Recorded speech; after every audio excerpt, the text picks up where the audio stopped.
Joining me right now is Florida Senator, member of the Foreign Relations Committee, the Select Intel Committee, Small Business and Entrepreneurship Committee, and the Appropriations Committee, Marco Rubio. Senator, it's always a pleasure to see you. Thank you so much for being here. Good morning.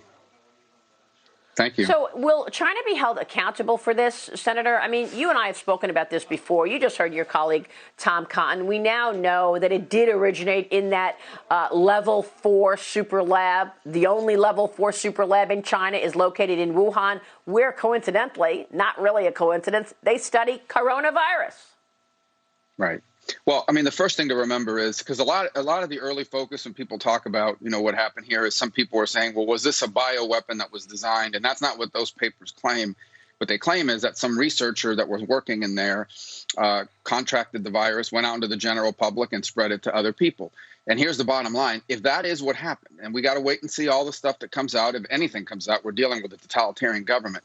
If that is in fact what happened, there is no doubt that China will be held accountable, not just by the United States, but by the world. I think some of that's already happening.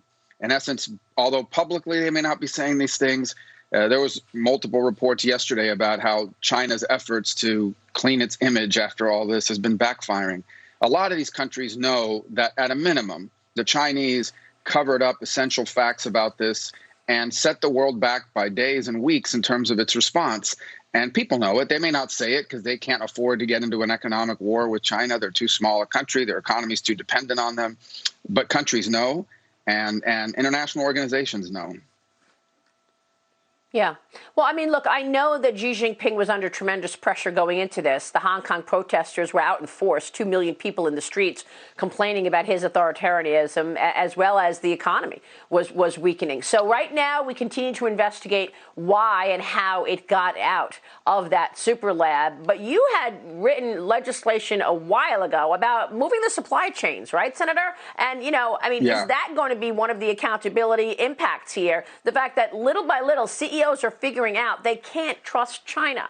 I was among the first to come out on this program months ago telling me that my sources told me that there were ships on their way to the U.S. with masks, gloves, etc., and they were told to turn around, go back to China because China was not going to export this stuff. Then I broke the news on Monday that there are new rules and regulations in place that are slowing and delaying any export of all of that. China is the biggest producer of all of this stuff. Our hospitals need this protective gear. So are we going to see a move in terms of the supply chain?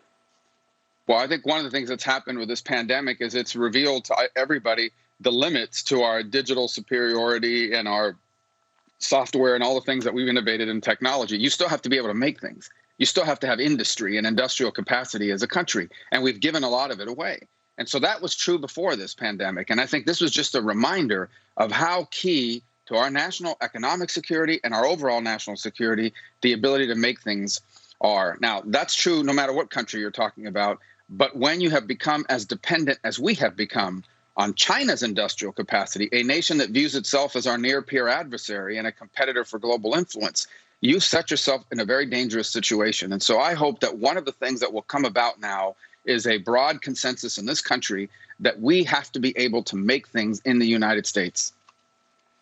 And you said that from the beginning. We're going to be watching your legislation, Senator. We hope you move it forward because this is important. Absolutely. And we're going to be watching. Let me move on to your the other issue that you've been spending a lot of time on, and that's small business in America. They're struggling, as you know, amid the coronavirus shutdown. Now the small business aid program is running out of money. So do you want to increase that? You say the fund needs $10 billion just to cover processing and fees. Are we going to see more money going into that fund, Senator?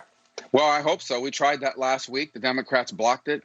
We'll see what happens today. I fear that they're going to block it again. Look, the program has been an incredible success. It's amazing to me that we've come to a point now where every headline has a negative twist on it. Yes, the program had glitches early on. Of course it did.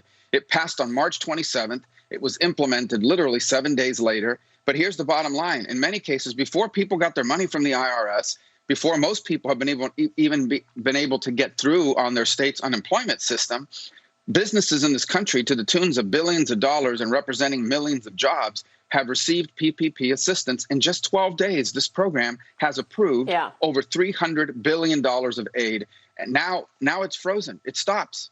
And it's ridiculous. It's being held hostage for things unrelated to it. Yeah, but do you want to see tweaks in terms of the structure of it? Were you on the call yesterday with Gene Scalia, where Lindsey Graham, your colleague, has been complaining about the 75-25, that in order for a small business to get the loan forgiven, they've got to give 75% of the money right to employees, but they're not getting any revenue. We're in shutdown mode, so that's not going to keep their business alive. They may very well still go bankrupt just because they gave the money to employees. It's not going to help them. So are you going to make that 75-25 a little more flexible?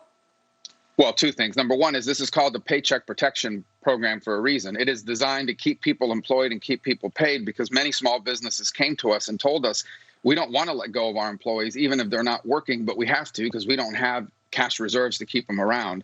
Number two, that flexibility already exists. The 75% rule is not in the statute. It's the way that the Treasury interpreted it. And number three, even in the bill itself, there is language that allows for that flexibility, that allows a business to say, look, during the 8-week period, we didn't hire back all of our employees, but on June 30th, we were right back to the same number of people that we had in the past, or July 30th, we have the same number of people in place that we had when before all of this started. So there's ways to mitigate against that. The flexibility is already there in the bill, but here's the bottom line, okay? Hundreds of thousands, I would say millions of small businesses in this country have looked at the structure and said that will help us. And 700,000 applications today are in limbo, are stuck, and cannot be processed because they're playing political games with it. This has to end. This is no time for this kind of horse trading. This is no time for a game of chicken with the jobs of millions of Americans. Well, how's it going to end? I mean, you had to agree to $25 million going to the Kennedy Center during the COVID crisis. You almost had to put Planned Parenthood funding in the second bill. I mean, how's it going to end? What are you going to do about it? Well, there's two things that the Democrats want. Well, number one, they say they want to set aside some of the money in PPP to go to underserved communities. We don't. I want to help underserved communities. I was talking about underserved communities before they were. Right. The issue is the way you get the money to them is not by shutting down the program. It is by bringing in more lenders, including more community banks, more non-bank lenders. And that's already happened. The other thing they want is money for rural hospitals in cities under 500,000. We're all for that as well. But we have to have a formula for how that money is going to be distributed. Senator, great to talk with you this morning. Please come back soon. Thank you, sir. We'll be watching the developments.